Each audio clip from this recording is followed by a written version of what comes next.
Hello and welcome to Newsmakers for this Thursday, September 26, 2024. I'm Louie Butko. Thank you for joining us. There's a lot to get to with my guest today, so I don't want to waste any time. I'd like to welcome back to the show Ward 2 Councillor for the City of Hamilton, Cameron Kroetsch, and we were just joking walking in. There's a lot going on downtown. There is, yeah. But, lots of good stuff, lots of challenges that people of downtown face. Big day yesterday at Council as the first outdoor shelter got approval. Is this a milestone moment for council, for this council, and for the City of Hamilton? Yeah, I'd be cautious using the word milestone. I think this is a small step we're making to try and address some outdoor shelter needs. It's a temporary solution, and that's a big word that staff have put at the front of this, right? It's a temporary outdoor shelter to try and help while we're managing this solution and waiting for housing to come online and that kind of thing. But yeah, it's a big moment in terms of us trying to think through this really difficult problem we're facing with all the different crises that are overlapping, homelessness, opioid addiction, different things that we're seeing about housing affordability, right? So this might be able to help a group of people, up to 80 people, to find a bit better accommodations than being forced to live out in public spaces. So I think it's important, but I don't want people to think this is like a permanent solution or that we're, this is something to be excited about. This is a pretty tough situation and we're responding the best we can. So what would this look like successfully? If we come have this conversation 6 months from now, what would look like a success for this temporary solution? Yeah, 6 months from now, hopefully everything's up and running. And what we're doing is we're seeing on-site help for people. So we have administrators who can assist with filling out paperwork for people who need to. We have housing services advocates and professionals who are on-site helping people access housing. The goal here would be to do a little bit more in terms of being able to find folks who need help and move them from services to housing. Right? So temporary services are not housing. Shelter is not housing. What people need is housing. And so the goal here, if it's successful, is to get people from places where they're forced to live outside to housing itself. There's always going to be some reluctancy from those who are unhoused for going into places like this. I use the St. Catharines. There's one that was set up in St. Catharines. They set it up. They're having issues at the site as well, and there's still reluctancy for people to get into shelters. What people who want to stay in encampments, what's going to be for them? That's a good question. I think the way I look at it is not that people are necessarily wanting to stay in encampments, but the rules around shelters sometimes are extremely strict. This is meant to be a low barrier shelter, meaning couples, gender diverse folks, people with pets, especially folks who need pets to help them with a disability. We're going to be making access for those folks and trying to keep it as low barrier as possible so that people want to be there. But we know, and we've known for decades in Hamilton, that there are folks who are chronically unhoused, folks who perhaps for reasons that maybe we don't understand are not able to access those low barrier supports. And they're going to be living outside of that, and we have to find a way to support them as well. Again, I think it's not going to be a great group of folks who aren't able to access the new shelter spaces, because these 80 beds are part of 272 the city is bringing online. So when we have 300, 400, 500 folks who are living outside, this is going to help a lot of them to be able to transition in, but it's not a perfect solution. So we still have to have compassion and make space for people who are forced to live in conditions they didn't choose. So speaking of compassion, the encampment policy, of course, that's being worked on as well. A lot of folks saying, they're taking over green spaces. They want to feel safe when they go to parks. What would your response be to somebody who's sitting here listening to this, watching this, saying, I can't go to Bayfront Park because I don't feel safe there? Yeah, first I want to say I'm sorry, because I think that's really awful. Everybody wants to be able to be in the park and feel safe in a park and be able to use our neighborhood parks, especially downtown. We know, looking at the Hamilton Parks Master Plan, which was done, that the place that green space is needed most in our city is in wards 1, 2, 3, 4. Well, 2, 3, 4 to be fair. There's quite a bit in Ward 1, but those areas are where we need in the lower city to see more green space. So if folks are competing for that green space and it's getting denser and denser and denser downtown, yeah, they want to be able to have a place to go, to hang out, to recreate, play, their kids to play, that kind of thing. At the same time, we can't tell people they have nowhere to exist. So when we say to them, we don't have enough space indoors for you, it just doesn't exist. We can't meet the capacity and the demands that are here for housing, and they're forced to live outside. side, we can't simply say to people, well, you have nowhere to go, and we're going to continue to push you along. What that ends up being is we're essentially chasing people around in a circle. And as I've said before, at some point, they're going to have nowhere to go. Are we suggesting pushing people out of the limits of the city to then again, what other city, where are they going to go, these kinds of things. So I think we have to be careful about that. And yes, it's not a good situation. And I don't think anyone thinks that encampments are the solution or that having folks live in parks is a solution. And I'll be clear about this. The people who are forced to live in our green spaces in public don't want to live in our green spaces in public. Can you imagine what it must be like for every single thing you do to be watched by everybody in the community? So this isn't a situation anybody wants to be in. I think these shelter spaces will help. Ultimately, we need provincial, federal governments to help us with the housing costs, because we're talking about billions of dollars to solve the problem that they put us into. And until they're willing to come to the table with that money, we're going to be dealing with this for years. Yeah, and you mentioned federal money. Ottawa says they're going to give $250 million specifically for encampment. We saw in St. Catharines sort of going in the opposite direction. They took money away from outreach workers. They say that money is going to go specifically to encampment cleanup. To the issue of supports, and again, even at this new tiny shelter site in your ward, what do those conversations look like to get support services there? Is it a 24-hour thing? How many different agencies need to be involved in those conversations, and can you have them in time for this to be up and running? Yeah, so we've already partnered with Good Shepherd, as staff said at the meeting, to help us to run this site. But yeah, we're going to need some support from folks. Cities can't do this work on their own because we don't necessarily employ all the folks who have expertise in shelters, expertise in helping folks navigate systems. So we partner with agencies. I think we're going to be able to get it up and running. The city has been looking at these kinds of issues for a while now. So when we looked at the HATS solution last year, there was a large sort of look at all the different properties in the area. And those conversations haven't sort of died. They've been ongoing. And then when Councillor Huang brought this motion forward to see us investigate an outdoor shelter, and the mayor kept it going, right, then staff said, look, we've got this research, we can do this, and we think they can make it happen before winter. So they said they can make it happen, and I trust that they can do it. The mayor has used her strong mayor powers recently in a development in Stony Creek, saying we need more houses. What have you made of the mayor's push for affordable housing? Is she doing enough? Are you supportive of what she's done so far? In terms of focusing on affordable housing, she said out of the gate after she was elected, this was a priority for her. And many of us ran on that being a priority. And so I support her trying to push for more affordable housing options. And that Stony Creek situation was an unfortunate one. It was the first time our brand new housing secretariat, which we set up for the purpose of trying to make sure we get more funding from different levels of government and build housing, said, here's a report we've got. Here's some city land, including parking lots in Wards 2, Ward 4, Ward 14, and Ward 5. Hey, can we use some of this space to actually build the much needed housing we have?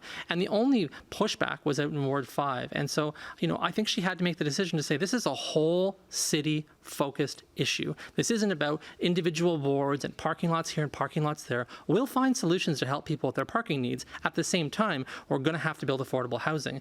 And unfortunately, our council has an even number of people on it. I'm not a fan of that. I think we should have an odd number on there. And when you get to a tie on a citywide issue that, by the way, every member of that council voted in favor of supporting, including the Ward 5 city councillor, right? She had to step in and say, look, I'm sorry, I'm going to have to break this tie. This is a citywide priority and it matters. So I'm glad she did it.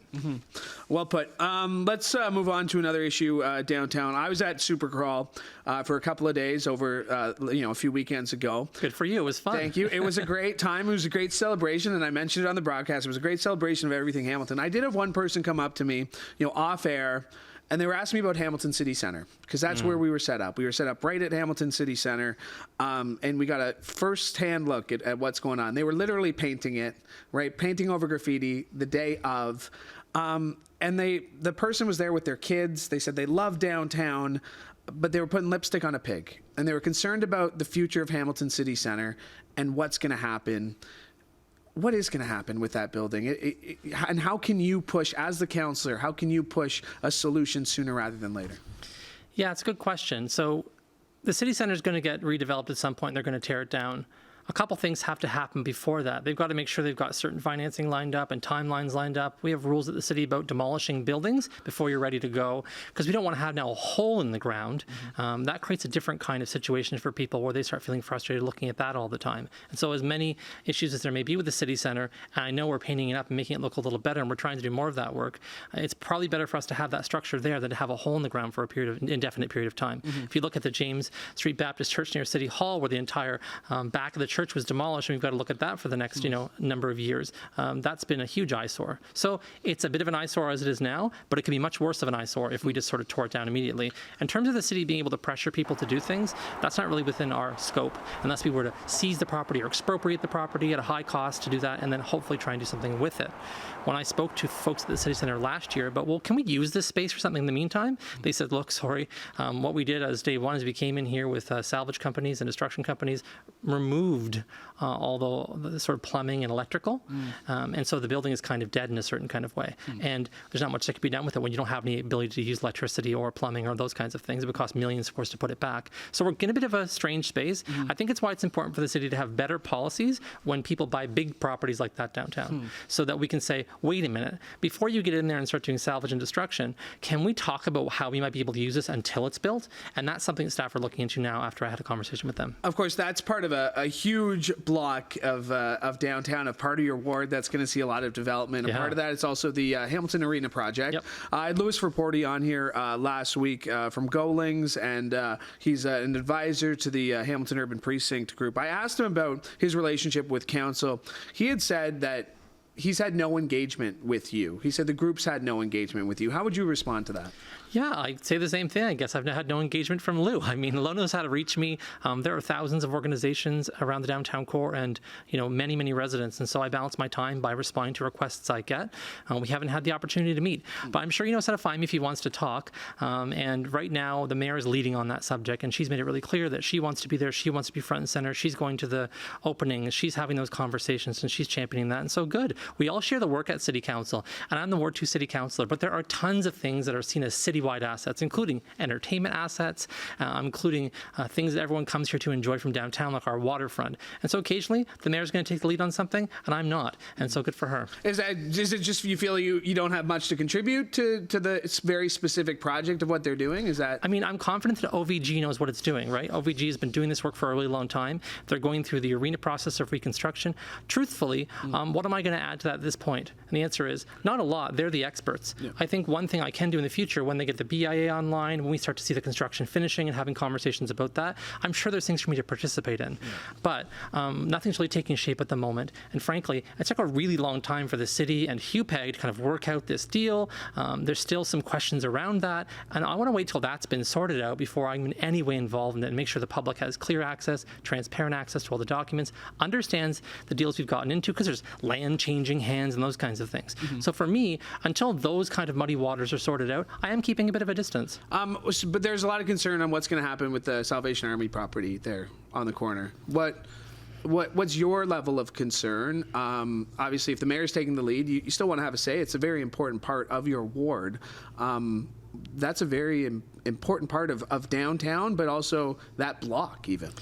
Yeah, so when I spoke to the Salvation Army about this, I think maybe a year ago, they said, look, we don't necessarily have any plans to move. I'm also thinking about the Sir Johnny MacDonald School property. There's a lot of property in the area, and I know that folks have had conversations in the past about how to use that property for entertainment. Some folks have talked about casinos. Some folks have talked about other entertainment district things, trying to build hotels or other kinds of things in the area. And so right now, there's not a proposal on the table to say anything about the Salvation Army, but those services are needed downtown. We simply can't say that well, we're going to have a downtown for those who can afford the amenities here, who can afford some of the higher prices for property here, who can afford a premium box seat at an event, and not folks who are not doing as well. We have extreme poverty in our city, and Ward 2 is the place that's the poorest in our city, and we're one of the poorest cities in Canada in some ways, in some parts of our city. So we have a lot of income inequality to think about, and we can't simply say the downtown is just for some people, not for everybody. And so I'm concerned about making sure, yes, we have a space for people to be, and they're not pushed out. Well put. Let's talk LRT. Let's stay downtown. Reported in the last few weeks that City, you guys need an answer. Basically, is what I'm hearing. My very simple interpretation of what I've been reading the last few weeks and listening to, is that yes, you need an answer from the province on what's going to happen, when a shovel's going to go on the ground, because you're going to have some decisions to make when it comes to road reconstruction projects. What can you tell us as the Ward 2 councillor? Was the latest you've heard of LRT, and when can we expect shovels in the ground? Well, a couple things. Shovels are already in the ground in Ward 3, and so folks who don't know that, we've already begun to do some work in advance of beginning LRT track construction to make sure we're preparing the site in Ward 3, so that's already started, and that's kind of the heart of the LRT area. But no, we haven't seen a real shovels in the ground, this project is starting, we haven't seen a calendar telling us when things are going to happen. Yeah, it bugs me, because businesses are asking, well, wait a minute, do we want to repair some streets down here or do some kinds of things? And I say, well, understandably, we're going to wait for LRT before we tear the street up again and do that work. Not going to do it twice. Mm-hmm.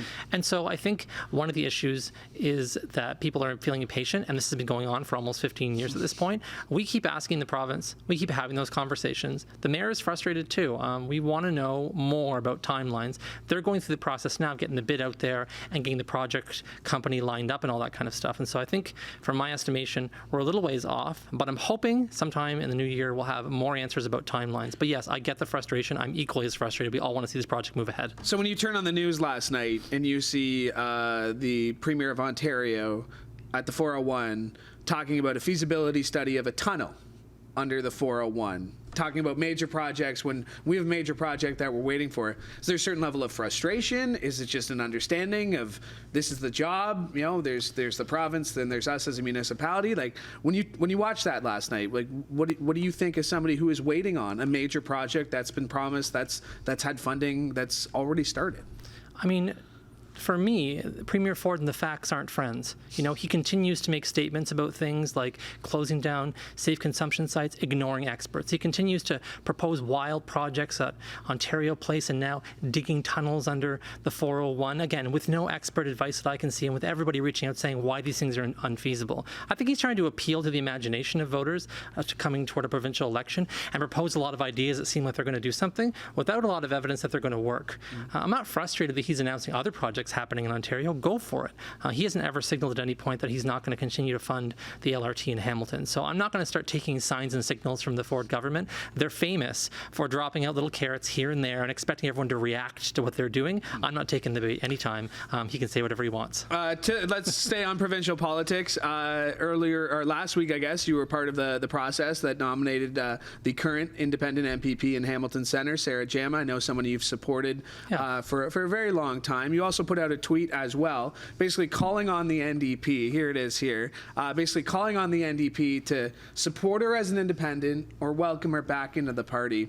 What are your conversations, not specifics with Sarah Jama, how encouraged is she to continue representing the people of Hamilton? And again, your message to the NDP, would you like to see them welcome her back, or is she better as an independent? Like, I was at a packed nomination meeting, like you've never seen, with people out to support Sarah Jama recently, and she said pretty plainly there that she's really looking forward to continuing to represent the people of Hamilton Centre.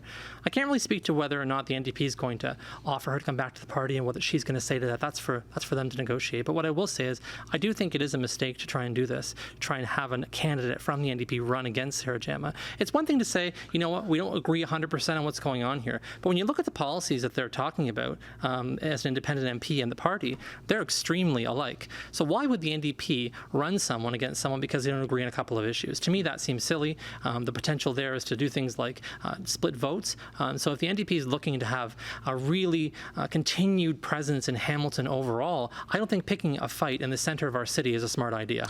We've seen MPPs jump to different roles. There is an open MPP NDP spot. Just saying.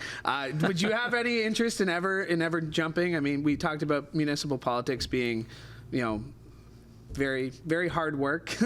Not that it being an MPP. Do you have any interest in beyond just being a councillor? Nope, not at this point in my life, certainly. And I mean, I'm really happy with the representation I have in Hamilton Centre. I'm not the kind of person that would ever try and go to a different riding and represent people. To me, that seems weird. If I don't live in your community, I don't really have a right to say I should represent you. And I've really stood on that when I ran in Ward 2, and I've criticized other people for trying to run in places they don't live. And so you'd never catch me being that hypocritical, Louie. Back in March, want to switch subjects here. Back in March, you were suspended from the Hamilton Police Services Board. I remember having you on during the time. You said you didn't know much. You hadn't heard back. Would I be surprised to hear you still don't know much, haven't heard back? I mean, this is a pretty long suspension now at this point. Yeah, it is a really long suspension, which concerns me. I know that in other situations, these things were resolved much more quickly. When former Councillor Lloyd Ferguson, representing Ward 12, had done something that was investigated, that was resolved in a matter of weeks. And so now we're certainly into the months now. It's been more than 6 months, if I recall correctly. I had definitely, at this point, finally have had conversations with the Ontario Civilian Police Commission, but as far as I can tell, they're not really at the end of their investigation yet. And so there's kind of a couple phases left to go. They've got to interview all these people and do an investigation and collect the information, and then make a decision about what they're going to do next. If they want to recommend that I be removed from the board, I believe there'll be a public hearing. They could also recommend not to do so. I don't have any more insight, sadly. It's been a long time. It's frustrating because I signed up to be part of that board so I could be transparent, accountable, ask questions, and represent residents. As the densest place in the city where there's a fair bit of crime and public safety issues, having a Ward 2 City Councillor's voice on the Hamilton Police Services Board is important, and I commend my former colleague, Councillor Jason Farr, for also being on the board and also representing the city. I think it's important to have that downtown voice there. So not being there has been detrimental, and I hope they resolve it as soon as they can. Is there any fear that this could stretch into the next budget process, in which last year got a bit contentious at times? Are you worried that you might not even get the chance to be a part of, at least on the Police Services Board, you still have your voice on council. Are you worried that you won't have a voice on the board when it comes to budget time? I am worried because of how long this has taken, but I'm hopeful that it'll be resolved, maybe by November-ish, and then perhaps in the new year I can join in some of those discussions at the board and then at council as well. But, I don't know, sadly, Louie. I wish I did know, but... We mentioned Supercrawl. Let's end on a positive note there. Your favorite part of the weekend, what it meant to you to get to see all those people, because, again, it was a great weekend, really showcasing the businesses there. Your overall take from Supercrawl a few weeks ago? Yeah, it's a beautiful event. Like hundreds of thousands of people, according to the organizers, are coming to downtown Hamilton to walk around, have some food. I had a great time having some Egyptian street food, which I really enjoyed, and loved the instrument petting zoo that was put on there, where kids and myself, anyone could go down and learn how to play instruments, like play violins, play trombones, play pianos, and they had musicians there to help you. And so there was a ton of interactive things there for kids. There were a ton of things for people to see, lots of amazing arts and artist vendors, and I bought some art while I was there. It's amazing. I hope it keeps happening. It's really a vibrant part of our downtown life. Great way to end it there, Councillor. Appreciate your insights on a number of topics. Like I said, I didn't even give you a list. I just said, hope you're ready, because I got a lot of things to talk about. So thanks for making the time and being here today. Happy to do it. Awesome. My thanks to Councillor Cameron Kroetsch, representing Ward 2 on Hamilton City Council, for joining me today. And my thanks to you as well. Hey, while you're here, make sure you like and subscribe to CHCH Podcast so you never miss an episode of this show or any of the other great shows we have for you, including Sportsline with Bubba O'Neill. I'd like to thank Mike Corsten today for directing today's show, and thanks to Laura Brody as well, because we could not do the show without you, Laura. From all of us here at CHCH, I'm Louie Butko. Have a great day.